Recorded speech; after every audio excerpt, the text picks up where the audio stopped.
Mike, hi. What's up, buddy? What you doing at the farm?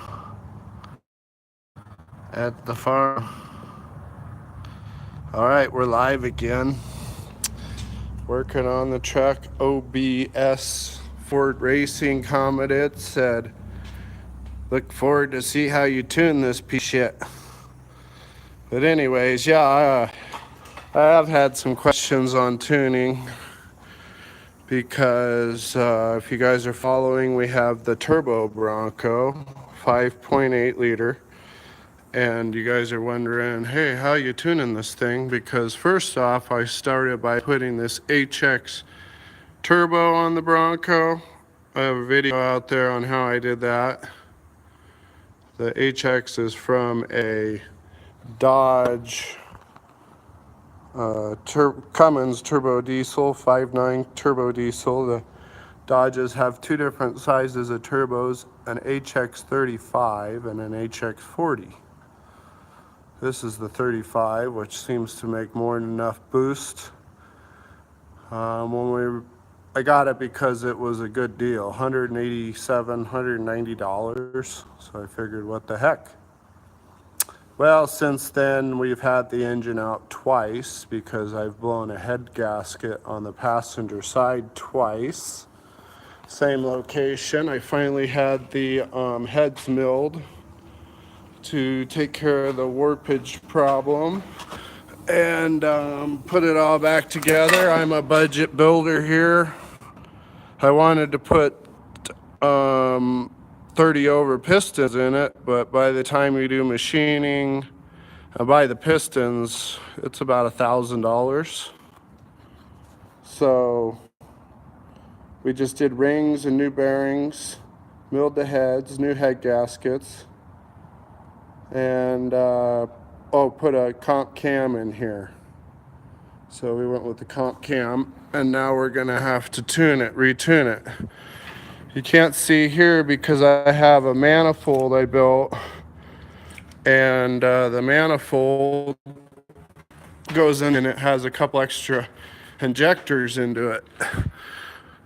Well, back here on the feed line for the fuel on the back of the engine, we have a Y connector shutoffs on there so you can turn them off if you blow a line. These are high pressure fuel lines. Everything you're working with here is about 40 psi. So your standard hose clamps really aren't good.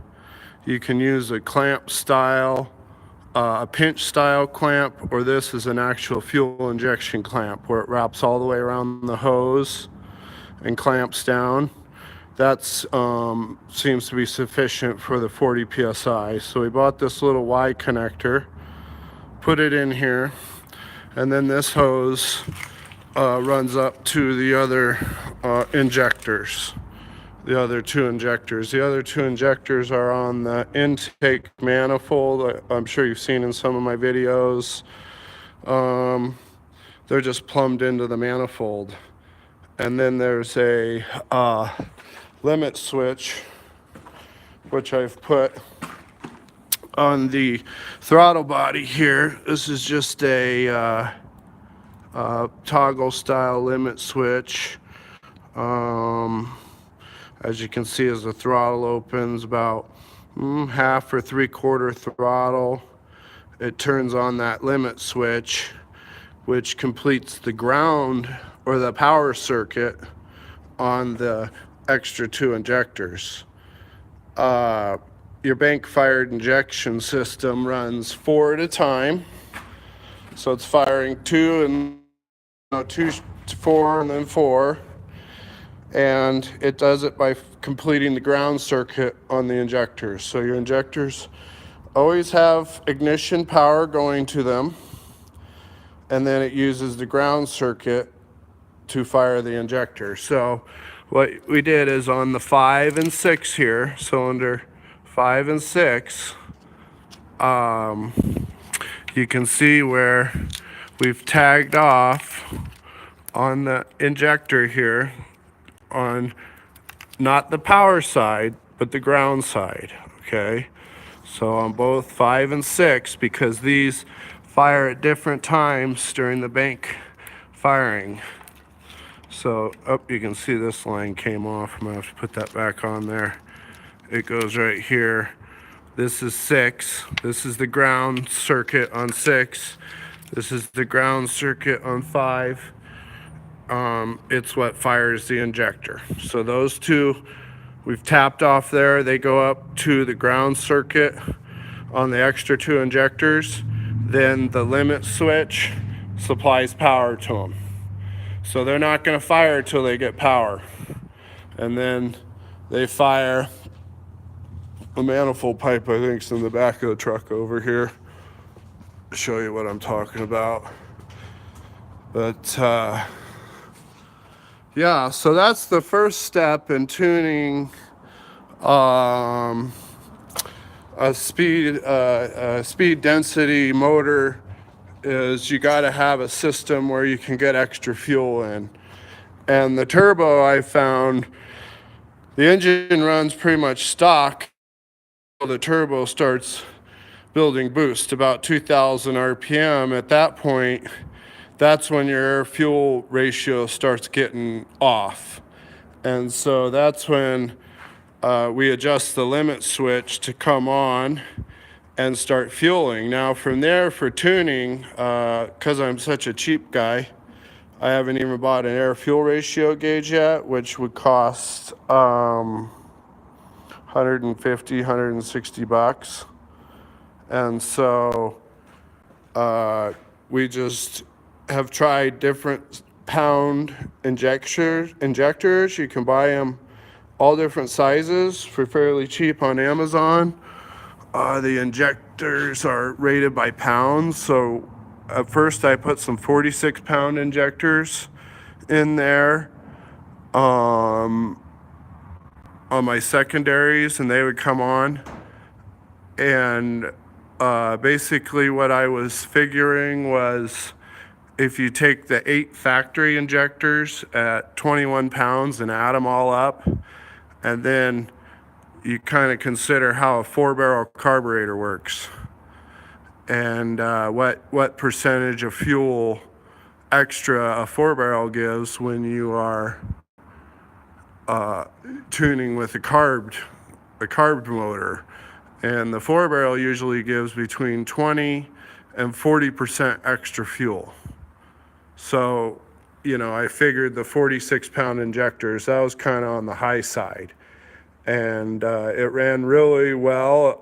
In fact, it would get almost like a piston knock at higher RPMs because it was fueling so much. So it was too much for the motor. And so what I did is then I went back down to 2 21-pound injectors and, just drive by wire. You can feel a lean condition. A lean condition on a turboed motor, as you accelerate, will actually feel like the car is decelerating, like it's slowing down.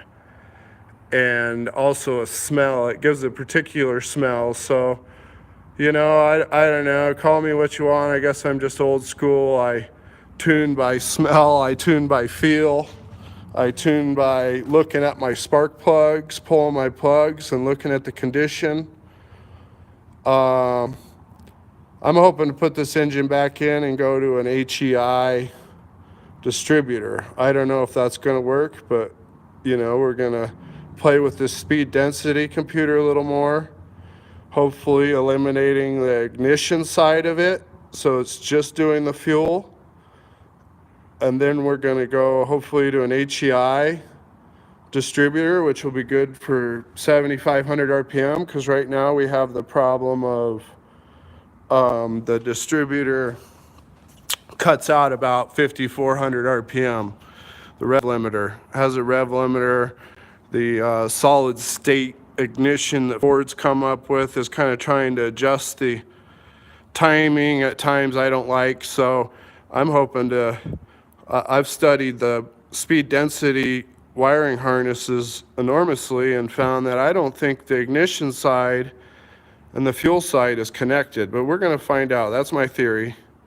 we're going to hopefully separate in the computer the fuel side, the ignition side, and then also the transmission controls. So I'm hoping to get a different transmission controller and then use the fuel side, the speed density, to tune it, just probably getting an air-fuel mixture gauge, air-fuel ratio, and then just tuning by adjusting injector size and when the secondary injectors come on.